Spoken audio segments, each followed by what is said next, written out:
Brez jedilnice, brez telovadnice, brez tekoče vode v učilnicah. To je vsak dan otrok centra Iris, kjer pod eno streho skrbijo za slepe, slabovidne, avtistične in otroke z duševnimi motnjami. 2 leti gostujejo na začasni lokaciji v Tobačni, saj je bila njihova stavba razglašena za nevarno. Medtem se 37-milijonska investicija v nov center zamika. Za rubriko 24 ur dejstva starši opozarjajo, da država njihovim otrokom krati pravico do dostojnega šolanja. Neža Štajner.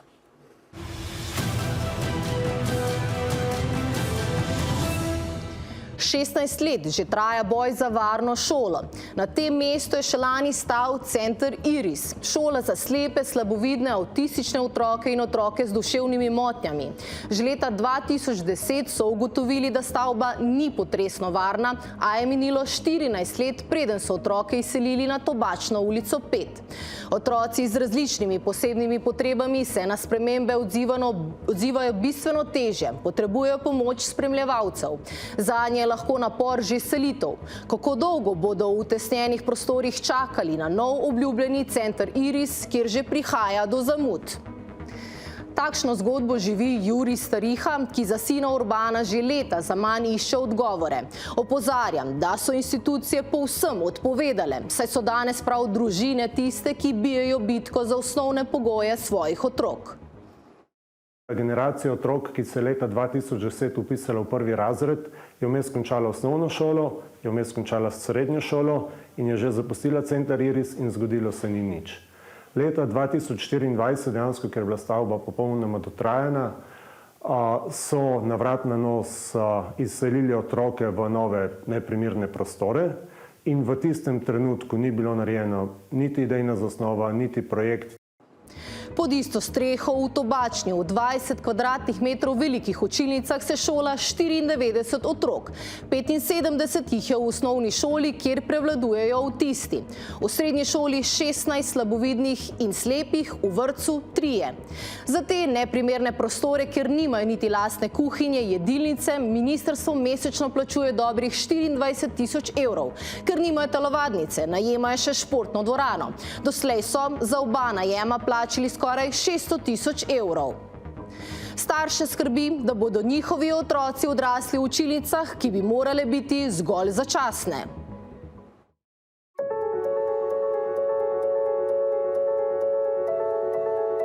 Moj najin sin ima motnjo avtističnega spektra.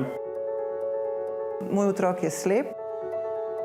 Urban obiskuje posebni program, ima težave v duševnem razvoju. Sin Urban ima izjemno redko genetsko motnjo in avtizem. Da se je naučil voziti kolo, je potreboval 6 let vztrajnega dela. Otrok kdaj pride v stisko, rabi prostor, rabi čas, da se umiri, in če ni prostora za umirjanje, kjer se lahko otrok umakne in v miru predela to stisko, potem lahko to traja cel dan, lahko traja več dni in dejansko se dela škoda otroku. Če funkcionira normalno, se tudi napredovati ne more. Vsak dan otrok je postal boj za osebni prostor, ki ga ni. Prostorska stiska hromi slepe otroke. Tukaj so prostori neustrezni, neprimerni, tudi neoptimalno prilagojeni in tudi nevarni, še posebej za slepe otroke in slabovidne otroke. Hči Joana je slepa od rojstva. S temi tepihi na tleh pa si v bistvu pomagam, če dam palico pred sabo, zaznam,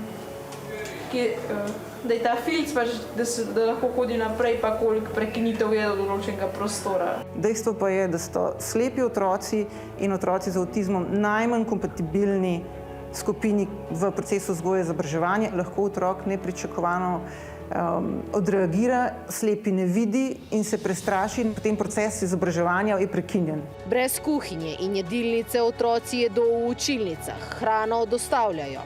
Za dečka Patrika je to velik problem.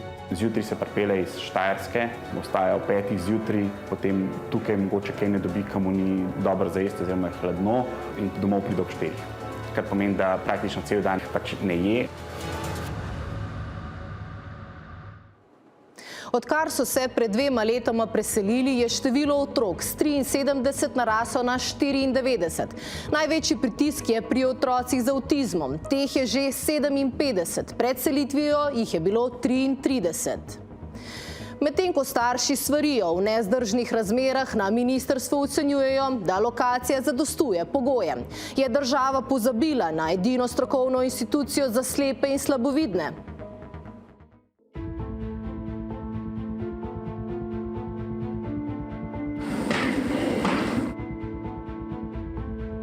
To je recimo ena izmed povprečnih učilnic, približno 20 kvadratov. Tukaj sedi 5 učencev, učitelj in še spremljevalec. To je eno izmed naših 2 stranišč. Tukaj imamo pitno vodo. Tukaj se nahaja 90 otrok in 130 zaposlenih. Moje mnenje je, da niso neprimerni samo za otroke s posebnimi potrebami, ampak tudi za otroke brez posebnih potreb. Nimajo jedilnice, telovadnice, igrišča. Iskreno povedano, kot ravnateljico me pa to skrbi. Ne znam si predstavljati, kako bomo v teh prostorih zdržali še toliko. Ob selitvi na Tobačno ulico je bila obljuba jasna. Novi prostori bodo stali 1. septembra 2027. Rok se je nekaj malega že zamaknil, zaradi tega tudi, ker vendarle je bil vmes opravljen premislek o tej strategiji, torej kam želimo zapeljati, se pravi razvoj tega centra. Prostori bodo z naslednjim šolskim letom postali premajhni. V dogovoru z ministrstvom že iščemo dodatne prostore. Glejte, ministrstvo nima vizije, vemo, da strategija je in to je gašenje požarov. Upoštevati pravila, naprimer šolska pravila. In ocenjujemo, da nekako zadovoljuje tistim pogojem, vsaj temeljnim pogojem, ki jih tak center mora imeti. Povabila bi jih, naj en teden preživijo tukaj, ampak od jutra pa do konca učnega dneva. Po trenutni oceni ministrstva bo nov center stal prek 37 milijonov. Po prvotni obljubi bi leta 2027 otroci že sedeli v novih klopeh. Dejansko pa šele zdaj Bevki Perovič arhitekti pripravljajo projektno dokumentacijo vredno prek 2 milijona. Izvajalca gradbenih del bi izbirali v prvi polovici leta 2027. Graditi bi nato začeli proti koncu leta. Vselitev v nove prostore je zdaj načrtovana za šolsko leto 2028-2029. Starše in vodstvo šole skrbi, da roki niso realni. Ali ima ministrstvo za vzgojo strategijo glede prihodnosti otrok s posebnimi potrebami? Zasnova sama omogoča tako prilagojene prostore za slepe in slabovidne otroke, tudi komunikacijske poti ustrezno označene, kakor tudi otroke z avtistično motnjo, ki potrebujejo umirjanje, individualen pristop, obenem pa omogoča dovolj inkluzivnosti v tistih prostorih, ki so skupni. Knjižnica, komunikacijske poti, telovadnica, jedilnica, šolska avla. Zgodba s Tobačne ni le zgodba o zamudah pri gradnji, ampak o sistemu, ki je pozabil na najranljivejše. Zgodbami staršev, njihovimi otroki ter načrtih ministrstva nadaljujemo na 24ur.com.